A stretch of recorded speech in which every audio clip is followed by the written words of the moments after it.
കുട്ടികളുടെ കഴിവുകൾ വേണ്ട രീതിയിൽ വരുന്നില്ല, അവരുടെ റിയൽ പൊട്ടൻഷ്യൽ വെളിയിൽ വരുന്നില്ല എന്നുള്ളതിൻ്റെ കാരണങ്ങൾ എന്തൊക്കെയാണ്?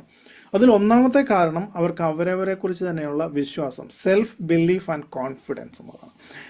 അവർ എനിക്ക് എന്ത് ചെയ്യാൻ പറ്റും, എന്നെക്കൊണ്ട് എന്തൊക്കെ സാധിക്കും എന്നുള്ളതിനെക്കുറിച്ചുള്ള അവരുടെ വിശ്വാസം വളരെ വളരെ പരിതാപകരമാണ്.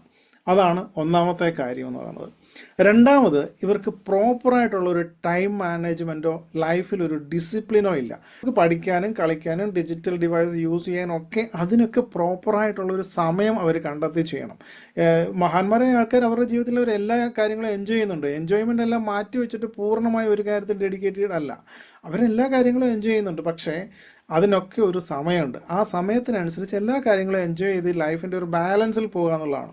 മൂന്നാമത്തെ കാര്യം എന്ന് പറഞ്ഞു കഴിഞ്ഞാൽ, ഇവർക്ക് റിയലിസ്റ്റിക് ആയിട്ടൊരു ഗോളില്ല. കാരണം നമ്മുടെ ബ്രെയിൻ എന്ന് പറയുന്ന ഒരു ഗോൾ ഡ്രിവൺ മെഷീനാണ്.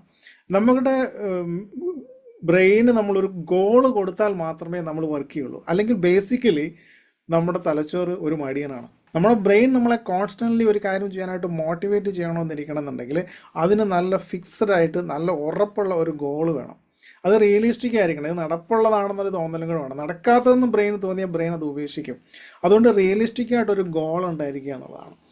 നാലാമത് ഏറ്റവും ഇമ്പോർട്ടൻ്റ് ആയിട്ടുള്ള കാര്യം എന്ന് പറയുന്നത് ഒരു ഫിക്സഡ് മൈൻഡ് സെറ്റിൽ നിന്ന് ഒരു ഗ്രോത്ത് മൈൻഡ് സെറ്റിലേക്കുള്ള ഷിഫ്റ്റ്. അതായത് ഗ്രോത്ത് മൈൻഡ് സെറ്റ് എന്ന് പറഞ്ഞു കഴിഞ്ഞാൽ എനിക്കിതിലും മെച്ചപ്പെടാൻ കഴിയും, എനിക്കിതിലും കൂടുതൽ നന്നായി ചെയ്യാൻ കഴിയും. അതിനെയാണ് ഗ്രോത്ത് മൈൻഡ് സെറ്റ് എന്ന് വളരെ ചുരുക്കത്തിൽ പറയാൻ പറ്റുക. അപ്പോൾ ഈ തരത്തിൽ ഗ്രോത്ത് മൈൻഡ് സെറ്റുള്ള ആളുകൾ മാത്രമേ ലോകത്ത് വിജയിച്ചിട്ടുള്ളൂ. ഫിക്സഡ് മൈൻഡ് സെറ്റുള്ള ആളുകൾ എവിടെയാണോ നിൽക്കുന്നത് അവിടെ തന്നെ നിൽക്കുക. അവിടുന്ന് അവർക്ക് മേലോട്ടൊരു ഗതിയില്ല, മേൽഗതിയില്ല എന്ന് പറയും. ഗ്രോത്ത് മൈൻഡ് സെറ്റ് ഉള്ളവർക്ക് മാത്രമേ മേൽഗതി ഉണ്ടാകത്തുള്ളൂ.